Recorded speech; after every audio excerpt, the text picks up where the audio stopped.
visited me. A like or a comment can never replace a smile, a hug, or a genuine meaningful talk. Over time, this reduces our ability to communicate deeply, weakens relationships, and even makes people feel isolated despite being connected. Psychological studies done by the University of Michigan in 2014 showed that many heavy social media users scored significantly below average on empathy tests. Why? Because real-life conversations train us to interpret facial expressions, body language, and tone of voice, skills which are simply non-existent in the real world. Social media has turned many of us into performers, not conversationalists. Let's not allow technology to steal the beauty of human connection, because eye contact and genuine laughter with loved ones are treasures no app could ever replace. I would like to end by saying, a world of screens, a world of scrolls. We've lost our depth, we count the trolls. A like is not a listening term. A meme can't hold the warmth to hear. For real connection, face to face, no app can ever take its place. Thank you.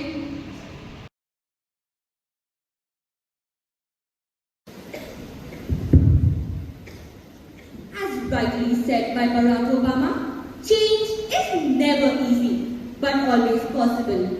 Good morning, everyone. I, Speaker 2, stand firmly against the motion that social media has weakened the art of real-life conversation. Let me ask you all, how many of you have been at the dinner table or in a classroom, maybe even at the bus stop, and started a conversation with the words, "Hey, did you see that post?" And suddenly, a random post became the start of a memory, a story, an argument, sometimes even a movement. To say social media weakens real-life conversations is to forget the millions of conversations it inspires every single day. Social media has not stolen our voices. It has amplified them. It gives us a chance to share our thoughts, to express ourselves, to laugh, to argue, to bond. Let us ask ourselves this. If social media really weakened real-life conversations, then how come people can still argue for hours in a family WhatsApp group chat about whether upma is better than poha? For many people with speech difficulties, social media is not just a pastime, it's their voice.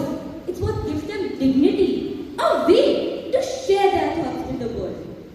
My dear friends, how many of your fathers travel out of the city for their jobs? Please raise your hands. Well, because of social media, your father can now call you and get to know about your day. That conversation may not happen face to face, but it's filled with love and connection. Isn't that connection just strengthened by technology? Even little things count. You see a funny meme online and you send it to your friend. Both of you laugh, share more stories, and suddenly a random meme becomes the start of a memory. My opponents may argue that social media isolates us, but in fact, over 70% of teens have confirmed that social media helps them connect with their friends. Connection that sparks conversation. So my dear friends, it's not the platform that matters, it's the connection. Social media has not stolen our voices. It has made it bigger, richer, and more meaningful than ever before. I would like to conclude by saying, from classmates to colleagues, from families to strangers, social media has built bridges where walls once stood. Thank you.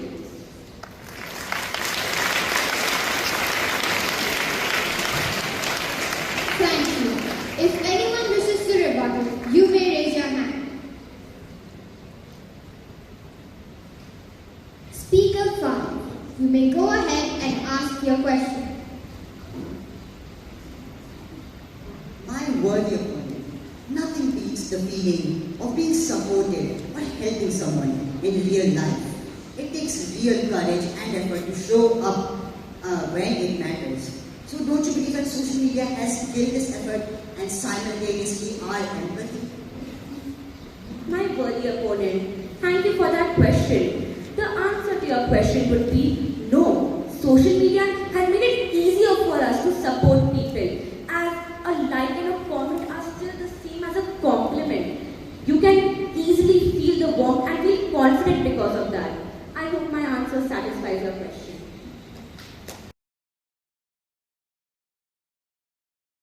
Rightly said by Jonathan Franzen, the more we are connected electronically, the lonelier we become, constantly connected but increasingly alone. Hence, I stand for the motion, social media has weakened the art of real-life conversation. Let's be clear, this isn't just a shift in communication style, but a decline in human connection. Social media has replaced meaningful dialogue with curated posts, emojis, and superficial interactions. We are losing the ability to truly talk, listen, and understand.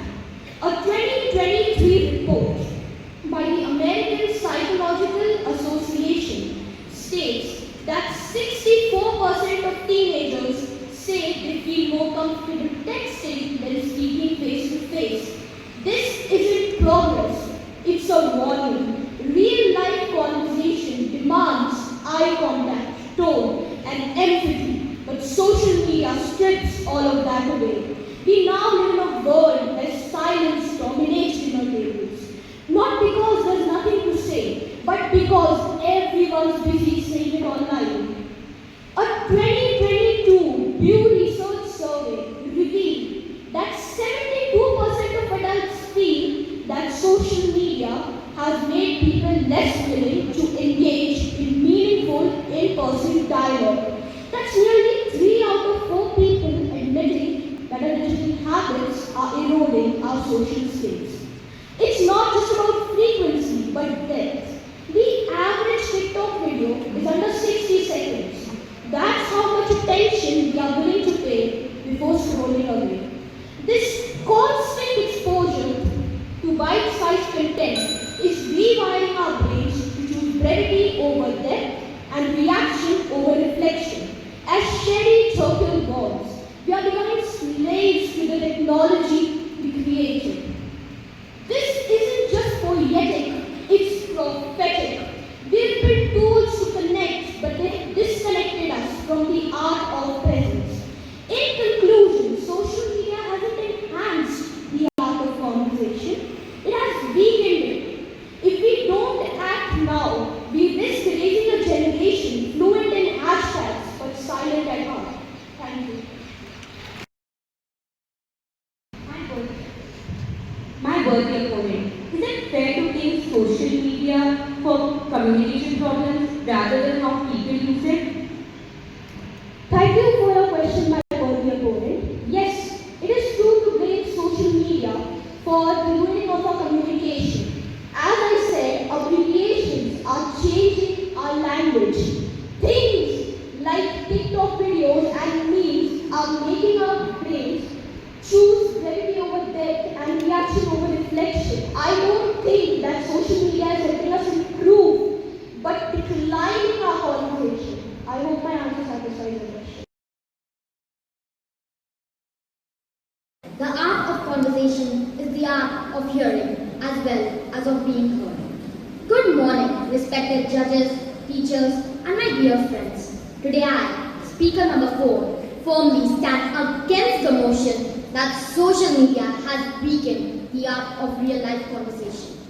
On the contrary, I firmly believe that social media has revolutionized communication, making it more dynamic, local, and inclusive than ever before. Let's begin with the fact. Over 5 billion people, nearly 60% of the world's population use social media today. Never before have human beings been so closely connected. Imagine this, if Einstein and Newton were alive today and had a WhatsApp group chat called science quad. Einstein types, working on relativity. Newton replies, let me test gravity on it. Marie Curie joins, include radiation too. In minutes, world-changing ideas are shared. Isn't that proof that social media can accelerate innovation and not weaken interaction? During the pandemic, schools didn't shut down completely. Teams and Zoom ensured that the flow of knowledge continued. At that time, social media didn't weaken communication. It rescued it when the so-called real-life conversation was simply impossible. Beyond education and work, social media has become a voice for the voiceless. Missing children are traced, stray animals are rescued, and introverts who once struggled to speak are now confident in expressing themselves. Yes, I agree. Fake news does exist, but misinformation has always existed. Even the British East India Company once used rumors to divide us Indians. The difference today, social media can expose lies faster and spread the truth louder. Social media does not weaken conversation, it amplifies it. Social media does not disconnect us, it redefines us. So does social media weaken conversation? Does it weaken communication? No, absolutely not. It has expanded it from classrooms to living rooms, from local streets to outer space. Today, we do not just talk within four walls. We talk across oceans, across languages, across cultures.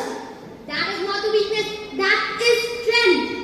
So remember, real conversation isn't about the medium. It's about the meaning. And with this, I rest my case but never my stance.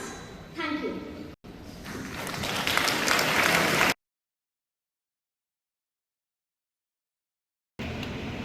David A. Siegel once said, we are increasingly connected, yet increasingly alone. A warm morning to our distinguished judges, teachers, and my fellow students present here. Today I, Speaker Viii, shall be presenting my speech firmly for the motion that social media has weakened the art of real-life conversation.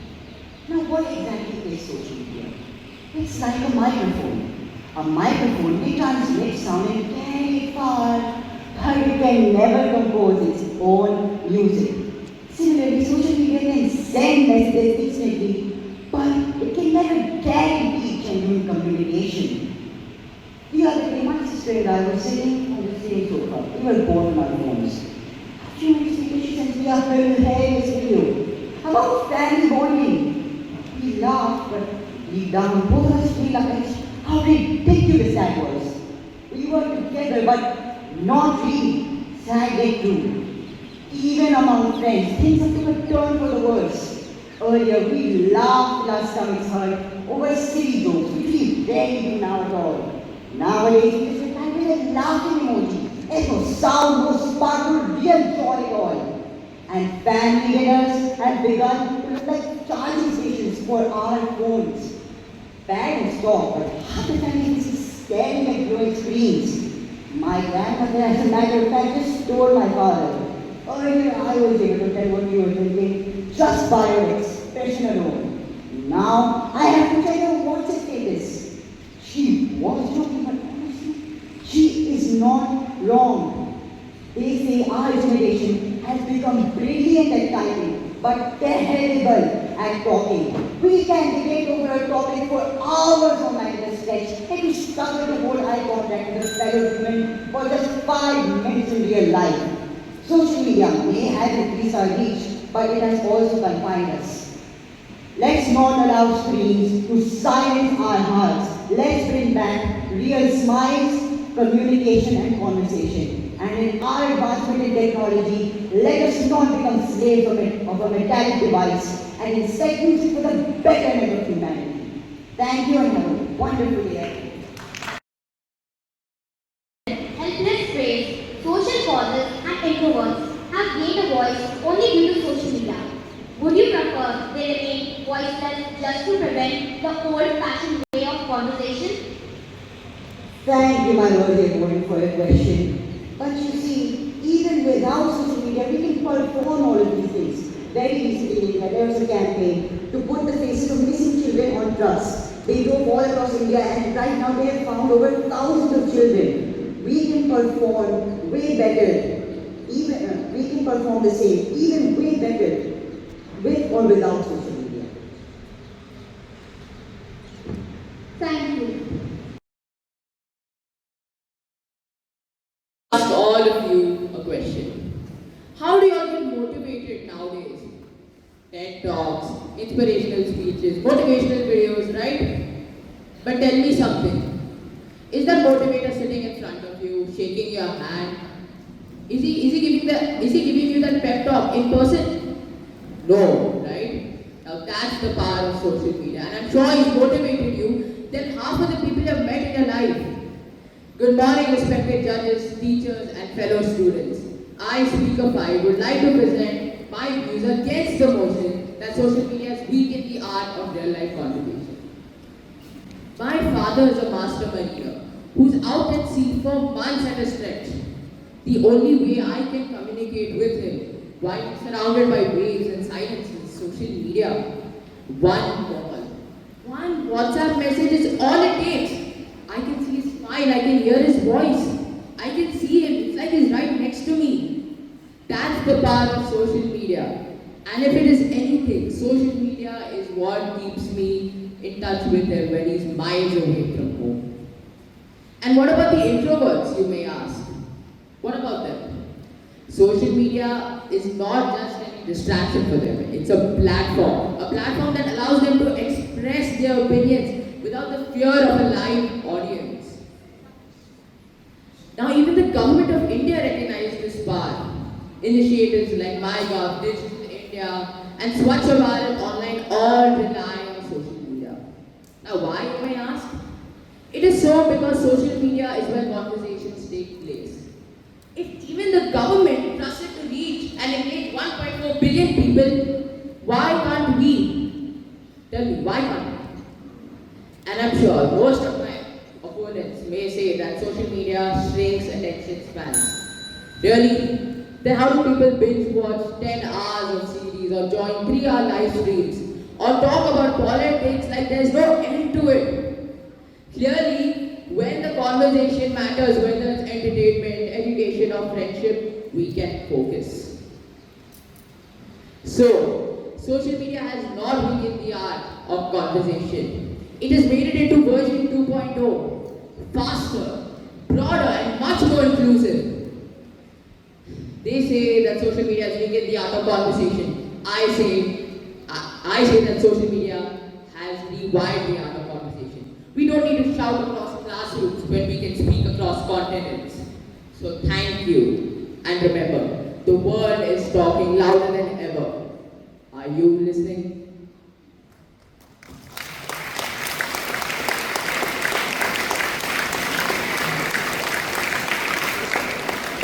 Thank you. If anyone wishes to rebuttal, you may raise your hand. Speaker 7, you may go ahead and ask your question. My worthy opponent, in your speech you spoke of your personal relationships with your father, but these days parents are always next to their children, yet they are not able to communicate with them because they are busy on reels. How would you justify that?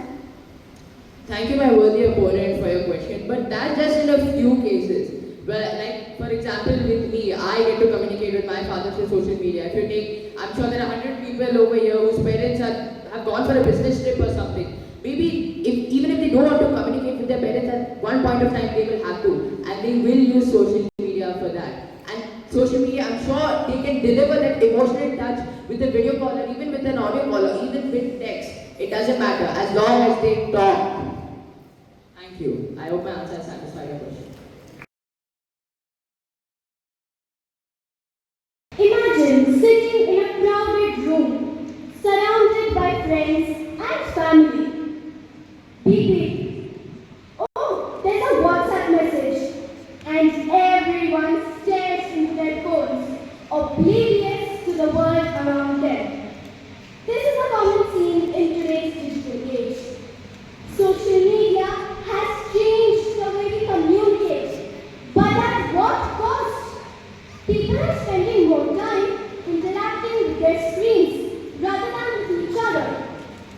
Pew Research Center in 2018 found that 60% of adults report feeling lonely.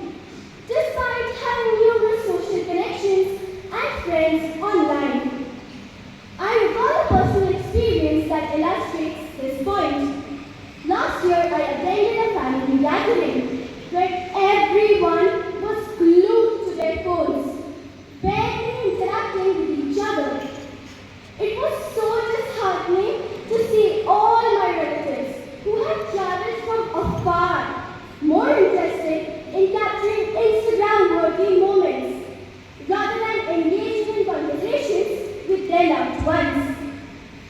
According to another study in the UK, young adults aged 18 to 24 who were avid users of social media were around 20 times less likely to interact socially as compared to the elder generation aged 55 and above. Let's be honest, these days people can type LOL faster than they can actually laugh. Like in Jane Austen's novels, dialogue reveals character. But in today's scrollable world, we are just left with the filtered version of ourselves and not our true essence. Aristotle once said, man by nature is a social animal, but social media has turned him into a broadcasting tower. Let's think about our daily life. A family dinner used to be full of stories, laughter, and jokes. But now, dinners are silent. Everyone is scrolling reels. The only sound you hear is, pass the Wi-Fi password. Mahatma Gandhi said, action expresses priorities. Sadly, today our priority is not conversation, it's notification. We listen to typing more carefully than we listen to a person sitting right in front of us. To conclude, social media has disconnected hearts. It has taken away the essence of our society and relationships. It has taken away the depth of human conversations. With this, I rest my case, but never my point. Thank you. It entirely. Today, the pendulum evolution of communication, social media is seeing the same pattern. Let's set the record straight. Social media hasn't weakened real-life conversations. It has transformed them. Face-to-face chats are always possible, but when loved ones are far away, a WhatsApp call works wonders. I witnessed my grandma's 90th birthday while being halfway across the world, all thanks to a WhatsApp call, showing how effective social media has been in maintaining family bonds. And for the countless seniors who spend their evenings speaking only to the walls, a small good morning on their phones bring back the feeling of being visible. A New York Post survey revealed that social media acts as a catalyst for sparking real-life conversation, echoing Barack Obama's words that social media is not a threat to dialogue. It's a tool that allows ordinary people to connect, communicate, and organize with a reach unimaginable a generation ago. Surely, no one has forgotten the COVID-19 pandemic, the loss of hope, and the silence of isolation. In those hard times, social media came as a savior, bringing humanity closer and lighting up lives when the world outside went dark. And please, blaming social media for masking true personalities is like blaming pencils for bad handwriting. People have been lying, manipulating and betraying each other long before Caesar turned et tu brute. Social media is just a tool, not the culprit. Yet the irony is that the very platform that gives voice to shy and introverted people is linked to silencing them, ignoring Malala Yousafzai's words that digital platforms gives voice to those who would otherwise be silent. So let me say it again. Social media boosts real-life conversations. From gossiping with a neighbor over tea to connecting with a friend halfway across the world on Snapchat. Conversations have evolved, not degraded. Let us not confuse evolution with death, as laughter and gossip are flowing with the same gusto as they did when when Shakespeare was penning the comedy of errors. Before ending, I would like to ask the critics, is it social media that you fear? Or the revolution it brings? Thank you.